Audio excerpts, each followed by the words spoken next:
I wasn't careful enough on the dark web.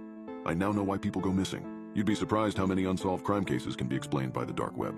It's a breeding ground for psychopaths and evil humans to plan the most despicable and unimaginable crimes. That's why I became so interested in it. I'm not evil, but lots of my friends have accessed the dark web, kind of like a trend. I had to give it a go. Little did I know this would be the last time I'd ever experience freedom again. I had heard of the deep web horror stories of disgusting websites, hacking, people finding your address. But I never believed them since my college friends seemed fine. And even if the stories were true, maybe I could find them and report them to the police. Nothing bad ever happened to my friends, at least nothing that I knew of. So I decided to give it a go. I asked a friend to come over and help me set it up.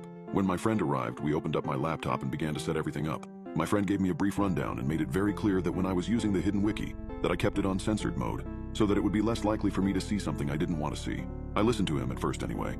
But after a couple weeks using the deep wiki, I felt like a pro. I'd made friends and even bought substances for personal use. But this is where I went too far. I had become cocky and was ready to dig deeper into the dark web, so I turned off the censored mode.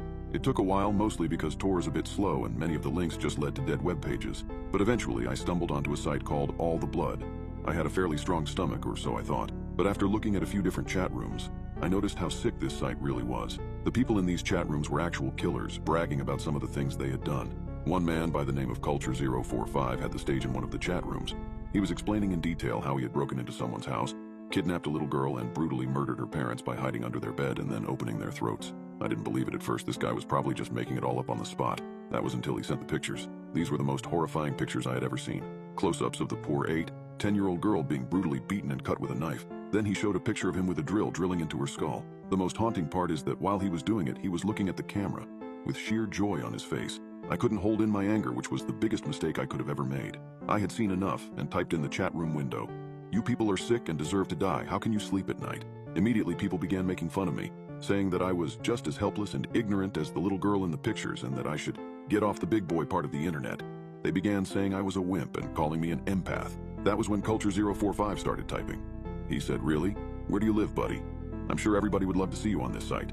I replied, threatening them, saying, "I'm calling the police and having this site shut down." Before I could even type another sentence, a new chat box appeared in green. In it, someone named Admin1inch typed in the box. He said, "Call the cops and you will regret it." I didn't type anything in the box and reached for my cell phone. What happened next still haunts me to this day. My phone said I had a new message. I opened it and it said, "Call the police and you're dead." There was no number. It didn't even say unknown number. It was just blank. I looked back at my laptop and saw my webcam light turn on. I quickly covered it, but I saw on the screen a picture of me looking at my phone. I got wide-eyed and froze for a moment when the admin typed again. "Put the phone down right now and uncover your webcam." I put my phone down but kept the webcam covered. When he typed again, "Okay then, be like that." Right after, he posted my full name, age, and address in the chat box and typed,